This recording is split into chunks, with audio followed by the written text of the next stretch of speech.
anigoo madaxweynihii qaranka ah inaan cudurdaarka sameeyo oo raaligelintaas aan gaarsiino walaalaheen reer waqooyi waxaa loo baahan yahay garawsh loo baahan yahay in wixii xumaa u dhacay la iska cafiyo wax alla wixii chapter madow ahaa oo taariikhdana galay inaan saxno macnaheedu waxay tahay dhibkaas ka dhacay waqooyi inaan cudurdaar aan ka sameeyno inaan cudurdaar ka sameeyno inaan raaligelin ka sameeyno dadkaas walaalaheena ah intii dhimatay iyo intii dhaawacantay aan raahno taariikh xun bay ahayd wixii dhacay waxaan soo marnay runtii wixii halkaas ka dhacayna wixii ka dambeeyay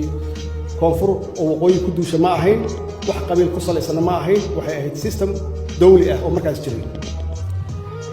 anigoo madaxweynihii qaranka ah inaan cudurdaarka sameeyo oo raaligelintaas aan gaarsiino walaalaheen reer waqooyi